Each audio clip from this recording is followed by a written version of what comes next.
అప్పుల బాధలు వెంటాడుతున్నాయా? అయితే 6 JVR వారి జాతిరత్నాలు ధరించండి.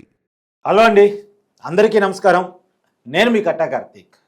వైసీపీ అధినేత మాజీ ముఖ్యమంత్రి జగన్మోహన్ రెడ్డి గారు సతీ సమేతంగా నిన్న గవర్నర్ గారిని కలిశారు. ఎందుకు కలిశారు అనడానికి క్లారిటీ లేదు. టీడీపీ నాయకులు ప్రెస్ మీట్లు పెట్టిన తర్వాత వాళ్ళు ఇచ్చుకున్న క్లారిటీ ఏంటంటే మర్యాదపూర్వక భేటీ, ఆరోగ్య సమాచారాన్ని తెలుసుకునేటువంటి భేటీ. ఇప్పుడు ఆరోగ్య సమాచారాన్ని తెలుసుకోవటం అయి ఉంటే తెలుసుకోగానే ఒక ట్వీట్ చేసి ఉండాలి. కానీ ఇలా ఎందుకు కలిసి ఉండొచ్చు? నిజానికి జగన్మోహన్ రెడ్డి గారి అరెస్టు ఏపీ లిక్కర్ స్కామ్లో జరగబోతుంది అని ప్రచారం వస్తున్న సమయంలో జగన్మోహన్ రెడ్డి గారి అరెస్టు కంటే ముందు ఉండే ఫార్మాలిటీ గవర్నర్ గారి అనుమతి. సహజంగా గతంలో చంద్రబాబు నాయుడు గారిని అరెస్ట్ చేసేటప్పుడు 17A కింద గవర్నర్ గారు అనుమతి తీసుకోకుండా అరెస్ట్ చేశారని అప్పట్లో టీడీపీ పెద్ద ఎత్తున కోర్టుకి వెళ్ళింది, రాజకీయంగా మాట్లాడే ప్రయత్నం చేసింది. కానీ ఇప్పుడు కూటమి ప్రభుత్వం గవర్నర్ గారు అనుమతి తీసుకునే పర్మిషన్ మేరకే జగన్మోహన్ రెడ్డి గారిని అరెస్టు చేయబోతున్నామని ఒక లీకులు ఇస్తున్న సమయంలో గవర్నర్ గారిని జగన్మోహన్ రెడ్డి గారు సతీ సమేతంగా గతంలో ఎన్నడూ లేని విధంగా కలవటానికి ఉన్న కారణాలేంటి మాట్లాడుకునేటువంటి ప్రయత్నం చేద్దాం. నాతో ఉన్నారు ప్రముఖ సామాజిక రాజకీయ విశ్లేషకులు అంకమరావు గారు. సార్ నమస్కారం. నమస్తే కట్టవారు.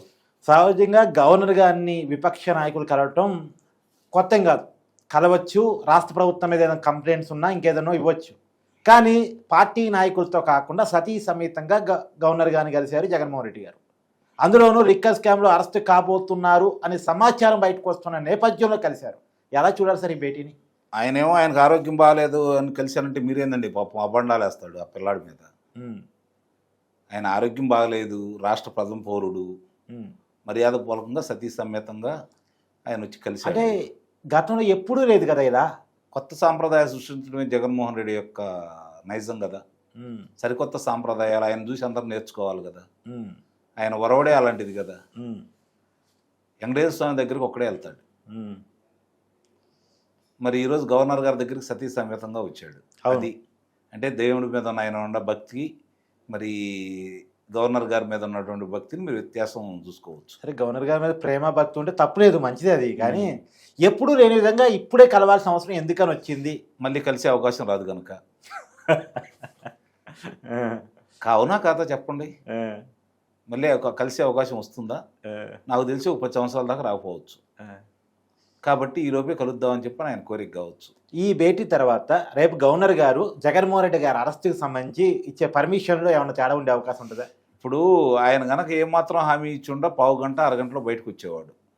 గంటన్నర సేపు బయటికి రాలేదు అంటే ఎన్నిసార్లు బతిని అడుకొని ఉంటాడు, ఎన్నిసార్లు ఆయన తిరస్కరించి ఉంటాడు, ఎన్నిసార్లు ఈయన ప్రాధాయపడి ఉంటాడు, ఎన్నిసార్లు ఇది నా వల్ల కాదని చెప్పి ఉంటాడు. ఆలోచించండి మీరు. అందుకే సతీ సమేతంగా వెళ్ళారని చెప్పి అయితే నేను భావిస్తున్నా. అసలు ముఖ్య ఉద్దేశం ఏంటంటే దీనికంటే కూడా ఇవన్నీ మాట్లాడుకున్న తర్వాత అసలు ముఖ్య ఉద్దేశం ఏంటంటే నిన్న బాలాజీ గోవిందప్ప కార్యాలయంలో వీక్యాట్కి సంబంధించి వాళ్ళ యొక్క కార్యాలయంలో సోదాలు చేసిన తర్వాత భారతీరెడ్డికి సంబంధించిన చాలా విషయాలు బయటకు వచ్చినాయి అని, అందువల్ల భారతీరెడ్డి గారితో వచ్చి కలిశాడని చెప్పని అయితే నేను భావిస్తున్నాను. ఓకే, ఇప్పటి వరకు జగన్మోహన్ రెడ్డి అనుకున్నారు, ఇప్పుడు జగన్మోహన్ రెడ్డి కూడా కాదు, భారతీరెడ్డి గారి ప్రమేయం చాలా ఉంది అన్న ఉద్దేశంతో ఆ విషయాలు బయటకు వచ్చింది కనుక, వాళ్ళ మనుషులు చాలా చోట్ల ఉన్నారు కనుక ఆ విషయం బయటకు వచ్చింది కనుక గవర్నర్ గారి దగ్గరికి వెళ్ళి ఒకవేళ ఏదన్నా జరిగినా అది నా వరకే పరిమితం చేయండి, భారతీరెడ్డి గారి జోలికి రావద్దని చెప్పుకోవడానికి మాత్రమే వెళ్ళాడని అయితే నేను భావిస్తున్నాను. ఓకే, 17A అనేది విడతల రజనీ గురించి కావచ్చు, రోజా గారి గురించి కావచ్చు, లేదంటే జగన్మోహన్ రెడ్డి గారి గురించి కావచ్చు, మిథున్ రెడ్డి గారి గురించి కావచ్చు, వాళ్ళ తీసుకోవడం కూడా జరిగింది. అవును. కాబట్టి ఈరోజు అందరినీ అదుపులో తీసుకుంటున్నారు. దాంట్లో ఈయన పేరు ఉంది కాబట్టి ఈయన మానసికంగా సిద్ధమయ్యాడు కదా. మీరు గమనించండి, ఈయన మానసికంగా సిద్ధమై 6 నెలలు అవుతుంది. అంటే సజ్జరామకృష్ణారెడ్డి గారు ఓపెన్గా చెప్పారు జగన్మోహన్ రెడ్డి గారు జరగబోతుంది కాబట్టి వీళ్ళు మానసికంగా సిద్ధమయ్యారు. కాబట్టి దాని గురించి ఈరోజు గవర్నర్ గారిని కలిశాను నేను అనుకోవట్లా. ఆయన గురించే అయినట్టయితే ఇప్పటికి ఎప్పుడో ఈ విషయం బయటకు వచ్చినప్పుడు వెళ్ళి కలవడం జరిగేది. అంటే గత వారం నుంచి ఉంటున్న వార్తలు ఏంటండి సార్, అమిత్ షా గారు అపాయింట్మెంట్ కోసం తీవ్రంగా ప్రయత్నం చేశారని, చివరికి మోడీ గారితో మాట్లాడే దానికోసం కూడా ప్రయత్నం జరిగిందని, కానీ ఢిల్లీ పెద్దల నుంచి అనుకున్నంత మేర ఏ హామీ రాలేదని, ఇప్పుడు గవర్నర్ గారి ద్వారా ఏదో లాబీకి నడిపించుకునే ప్రయత్నం చేస్తున్నారని ఒక రాజకీయ మాట.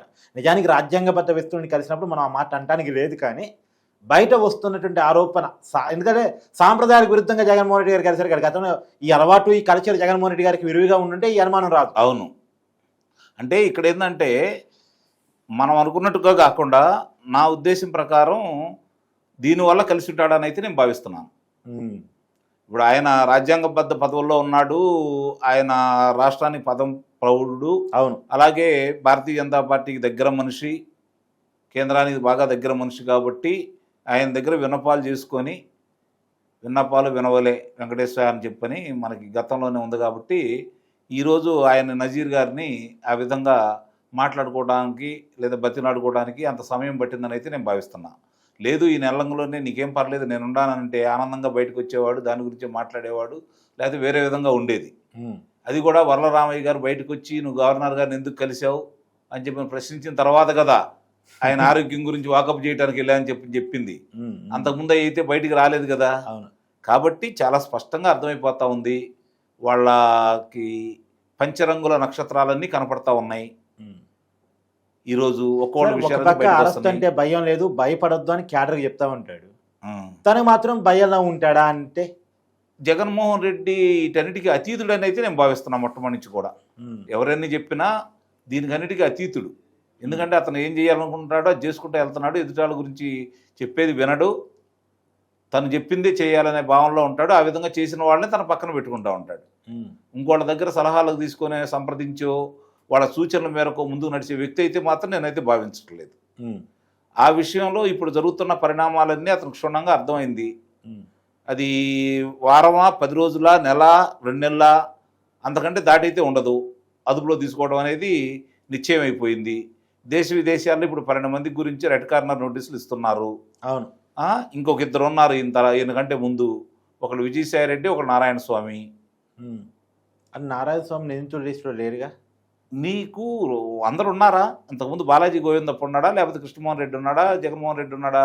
అంటే ఇప్పటివరకు మనం విన్న సమాచారం మంత్రికి సంబంధం లేకుండానే స్కామ్ చేశారని కదా. అది తర్వాత విషయం. ఇది లాభాలు ఎవరు పొందారనేది వేరే విషయం. ఆ మంత్రికి సంబంధించి ఇలాంటి కార్యక్రమాలు తీసుకొచ్చేటప్పుడు నీ పాత్ర ఏంటి అదుపులో తీసుకుంటారు, అనుమానమే లేదు దాంట్లో అనుమానమే లేదు. విజయసాయి రెడ్డిని అదుపులో తీసుకుంటారు. ఆ తర్వాత జగన్మోహన్ రెడ్డి. ఈ దేశ విదేశాల్లో ఉన్న వాళ్ళందరినీ తీసుకొచ్చేది కారణం ఏంటంటే ఎంత ధనాన్ని బయటికి తీసుకెళ్లారు, ఏ రూపాల్లో తీసుకెళ్లారు. ఒకవేళ వాళ్ళు చెప్పలేదు అనుకోండి, చూపిస్తారు. ఇదిగో పలానా రోజు ఆయన పెట్టాడు కదా, ఎదురుగా మొత్తం కట్టలు పెట్టుకొని మధ్యలో నుంచొని, ఇదిగో ఈ డబ్బులు కట్టా కార్తిక్ గారు పంపించాడు, ఈ డబ్బులు నేను పలానాళ్ళకి పంపించేశాను అని చెప్పిన ఏ విధంగా అయితే దాంట్లో చూపించాడో అది ప్రత్యక్ష సాక్ష్యాలు కనపడుతున్నాయి కదా. మరి అట్లా ఆ డబ్బు నేనేం చేశాను, ఏ విధంగా వినియోగించాను, ఎక్కడ పంపించాను, ఇది చూపించినా అది కూడా చూపిస్తారుగా.